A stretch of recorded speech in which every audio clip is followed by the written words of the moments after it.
கோவில் டிவி வாயிலாக இணைந்திருக்கும் அனைவருக்கும் வணக்கம். ஆடி மாதத்தை பற்றி நம் நிறைய பேச வேண்டியது உள்ளது என்றுதான் கூறுவேன். ஏனென்றால் அந்த அளவிற்கு நம் முன்னோர்கள் ஆடி மாதத்தில் நிறைய பண்டிகைகளும் அதன் பின்னால் நிறைய காரணங்களையும் ஆன்மீகத்தின் வழியாக ஒளித்து வைத்துள்ளனர்.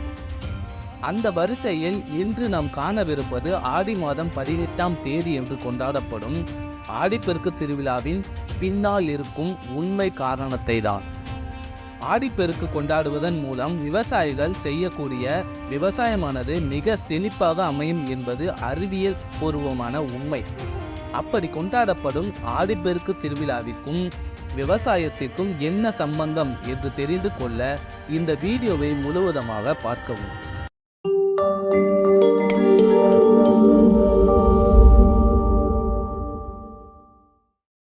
ஆடி மாதம் வந்தால் அனைத்து ஊர்களிலும் பண்டிகைகள் கொண்டாடப்படும்.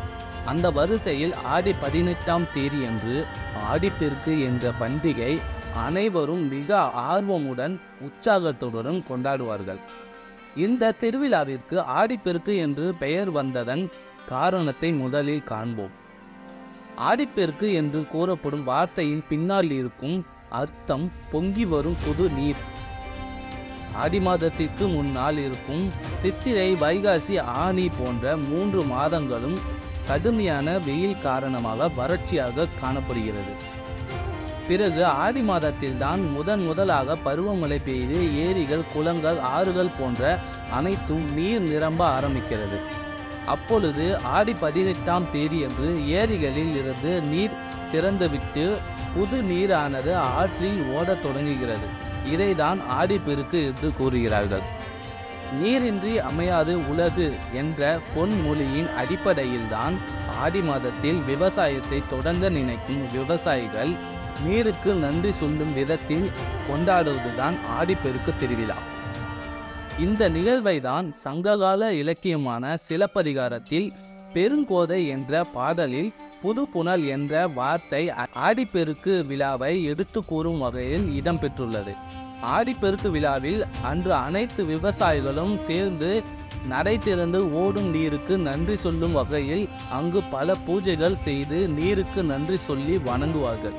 மேலும் அந்த ஆற்றில் முளைப்பாரி மிதக்க விடப்படும். இதன் முக்கியமான காரணம் விதைகளின் முளைக்கும் திறனை நம் முன்னோர்கள் கண்டறியும் விதமாகும். விதைகளை ஆராய்ச்சி செய்யும் வசதி இல்லாத அந்த காலங்களில் விவசாயிகள் அவர்களின் விதைப்பிற்காக சேமித்து வைக்கப்பட்டிருக்கும் தானியங்களின் முளைக்கும் திறனை தெரிந்து கொள்வதற்காக ஆடி மாதம் முதல் அன்றே முளைப்பாரி வளர்ப்பார்கள்.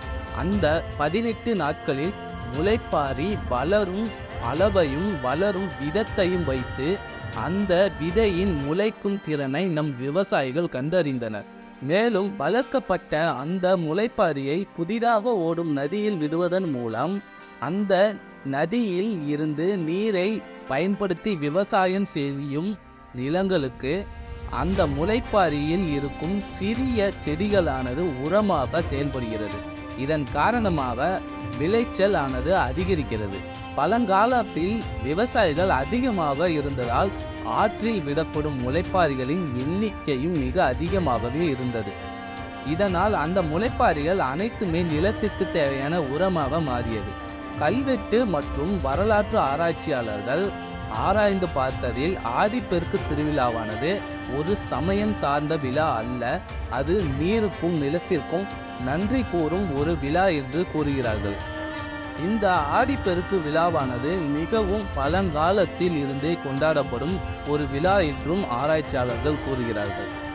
இந்த காரணங்களால் தான் ஆடி மாதத்தை ஒரு மிக முக்கியமான மாதம் என்றும் ஆடி 18ஆம் தேதி என்று கொண்டாடப்படும் ஆடிப்பெருக்கு ஒரு முக்கியமான பண்டிகையாக இன்றும் நாம் கொண்டாடி வருகிறோம். ஆடிப்பெருக்கு என்பது நிலம், நீர், காற்று போன்ற இயற்கைக்கு நாம் நன்றி சொல்லும் ஒரு விழாவாகும். இதை பார்த்து கொண்டிருக்கும் நீங்கள் தெரிந்து கொண்ட இந்த தகவலை உங்கள் நண்பர்கள் மற்றும் உறவினர்களுக்கு ஷேர் செய்யவும். அடுத்து ஒரு வீடியோவில் சந்திக்கலாம். வணக்கம்.